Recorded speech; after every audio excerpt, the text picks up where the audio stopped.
Throughout the past few years, Sonic fans have been waiting for a return to form. 3 Sonic releases that came out from 2008 to 2011 have seemingly solidified themselves with a set formula: boost-styled modern Sonic gameplay, complemented with other different gameplay styles.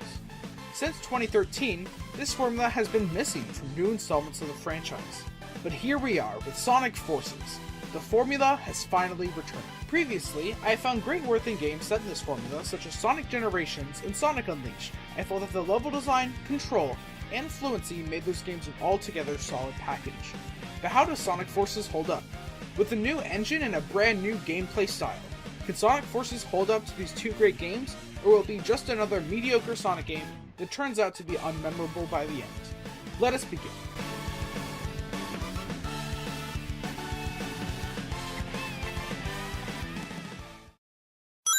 The modern Sonic levels are pretty straightforward. The levels would switch back and forth from a 2D and 3D perspective. The goal? To maintain that speed and to keep Sonic on track to earn that sweet S rank by the end of the stage. In its most basic form, modern Sonic's gameplay style is mostly unchanged for the past few Sonic games. However, a few gameplay elements have been altered or eliminated. To start, the boost wisps from Sonic Colors are back, and this helps mediate the gameplay by encouraging platforming in 2D sections and allowing the player to blast through with Sonic speed during the 3D sections. Interestingly enough, the drift has also been removed, which I found to be quite odd. Several times throughout the game, I felt like drifting was necessary to cut a tight corner or to avoid death, but the game didn't give me the option to. Unfortunately, I do not think these 2 changes were for the better. In fact, I feel like in some regards, modern Sonic's level design has been compromised to cater towards a more streamlined, less move-intensive Sonic. As much as I hate to say it, I think modern Sonic's segments are a step backward from the progress that was made in Generations. However, the core of the gameplay is still there, and the main objective of going fast is still solidified enough to keep me enjoying these stages all the way through.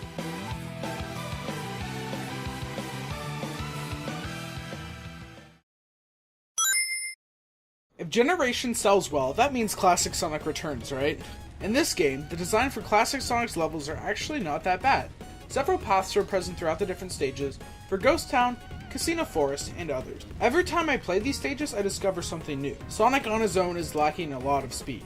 So this issue is fixed by having speed boosters everywhere. I mean, come on, seriously, look at all of these. Where did rewarding players for speed go? We just got a game that does exactly that. But that flaw doesn't even scratch the surface when it gets compared to the physics engine.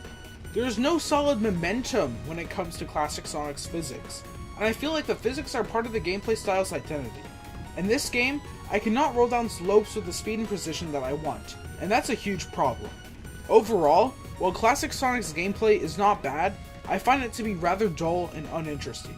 These are not stages that I plan to be replaying often, and I feel like Classic Sonic's inclusion in the game was shoehorned in to please a very niche part of the fan base.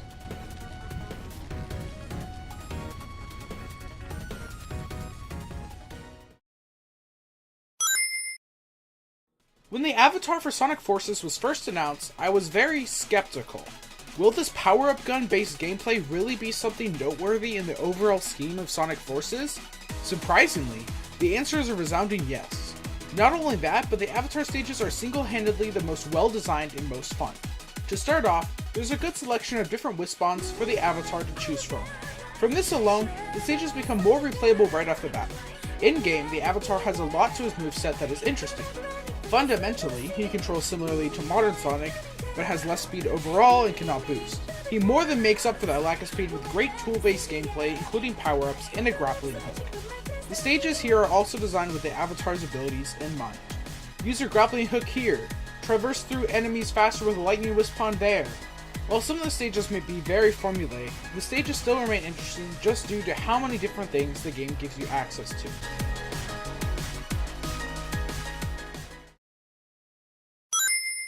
There are only 4 tag team stages in this entire game, and one of them is a boss battle.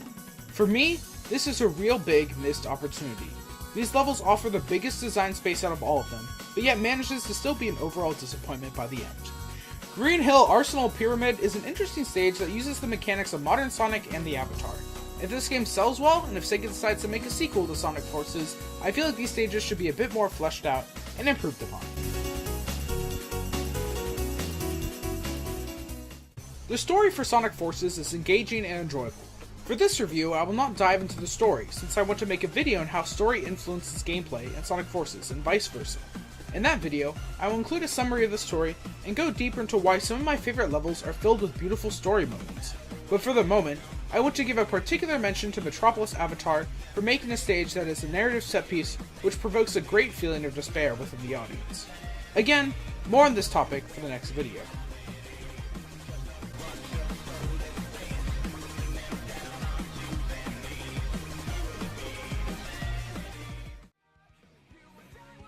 Overall, Sonic Forces was a fun title. While the game did not give us much in improving the position or design of the franchise, what it did give us was an enjoyable Sonic game that many fans have been waiting for, a return to form. Sonic has had a rough run recently, and while this game is not elevated back up to the top, it is great to see the developer trying something new and almost achieving with it. Sonic Forces gets a 7 out of 10, and a recommendation to buy the game if you're a Sonic fan, and to approach with a little bit of hesitation if you're not a Sonic fan. For everything the game did right, there are still fundamental flaws that keep this game from being amazing. But for Sonic fans that have been patiently waiting, the game can be quite a treat.